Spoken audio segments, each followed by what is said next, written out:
বৃষ্টি যেমন সবজি চাষের জন্য অনেক গুরুত্বপূর্ণ, বৃষ্টি পড়লে কিন্তু গাছগুলো অনেক সুন্দর এবং অনেক সতেজ হয়ে থাকে। কিন্তু এই বৃষ্টি কিন্তু গাছের জন্য অনেক ক্ষতিকর। প্রচুর পরিমাণে যদি বৃষ্টি হয় তাহলে কিন্তু সবজি গাছের অনেক ক্ষতি হয়। এই ভিডিওতে আলোচনা করব টানা বৃষ্টির কারণে সবজি গাছে কী কী ক্ষতি হয় এবং তার সঠিক সমাধান। সাধারণত আমাদের সবজি গাছে কী কী সমস্যাগুলো দেখা যায় সেগুলো আগে বলি। 1 নম্বরে যে সমস্যাটা দেখা দেয় সেটা হচ্ছে ব্যাকটেরিয়াল হুইল। এই সমস্যাটা যদি কারো জমিতে দেখা যায় তাহলেই দেখতে পারবেন এই সমস্যাটা খুব দ্রুত সারা জমিতে ছড়িয়ে যায়। এই সমস্যাটা গাছে হলে গাছের পাতাগুলো পচতে শুরু করে, পাতার মাঝখান থেকে কালো কালো 2-3 জায়গার ছোপ পড়ে, তারপর সেখান থেকে পচতে শুরু করে। এইভাবে কিন্তু গাছের পুরো পাতা পচে যায়। গাছের পাতা যদি পচে যায় তাহলে কিন্তু গাছের জোর থাকবে না এবং কিন্তু আস্তে আস্তে গাছটাও মারা যায়। এই হচ্ছে ব্যাকটেরিয়া জনিত সমস্যা। 2 নম্বরের যে বড় সমস্যাটা দেখা যায় সেটা হচ্ছে গাছের গোড়ায় পচন লাগে। গাছের এই গোড়া পচা সমস্যাটা কিন্তু এই বৃষ্টির সময় বেশি লক্ষ্য করা যায়। গাছের গোড়ায় যদি পচন লাগে তাহলে কিন্তু গাছটা বাঁচে না, গাছটা আস্তে আস্তে মরে যায়।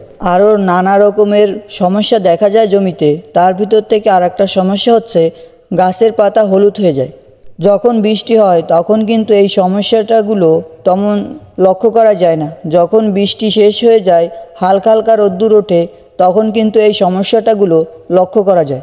এই সময় বৃষ্টির কারণে গাছে যে সকল সমস্যাগুলো লক্ষ্য করা যায়, এই প্রত্যেকটা সমস্যা কিন্তু ছত্রাকজনিত সমস্যা এবং ব্যাকটেরিয়াজনিত সমস্যা। এই সমস্যাগুলো যদি আমাদের দমন করতে হয় তাহলে কিন্তু অবশ্যই ছত্রাকনাশক ব্যবহার করতে হবে। কোন ছত্রাকনাশক ব্যবহার করবেন এবং কোন ছত্রাকনাশক জমিতে স্প্রে করলে খুব দ্রুত কাজ করবে, এই সকল সমস্যা দমন করার জন্য সবথেকে ভালো কার্যকারী ছত্রাকনাশক হচ্ছে সিনজেন্টা কোম্পানির মিস্টার টপ।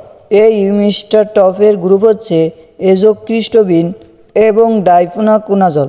এই গ্রুপের ছত্রাকনাশক কিন্তু খুবই শক্তিশালী ছত্রাকনাশক। এই ছত্রাকনাশক যদি আপনারা ব্যবহার করেন তাহলে কিন্তু এই সমস্যাগুলো আর লক্ষ্য করা যাবে না। এবং এই গ্রুপের ছত্রাকনাশক কিন্তু বাজারে অনেক নামে পাওয়া যায়। আপনারা যে কোনো নামের ছত্রাকনাশক কিনতে পারেন, তবে গ্রুপটা ঠিক রেখে ছত্রাকনাশক কিনবেন।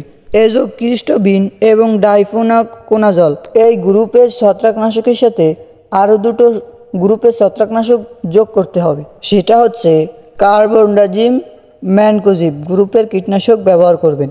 এই ছত্রাকনাশকটা কিন্তু বাজারে ম্যানসার নামে পাওয়া যায়, আরও অনেক নামেই পাওয়া যায়। আপনারা গ্রুপ দেখে কিনবেন।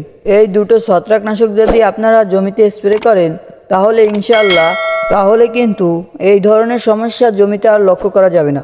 আমি কিন্তু এই চ্যানেলে প্রত্যেক দিন একটা কৃষি বিষয়ক ভিডিও আপলোড করি।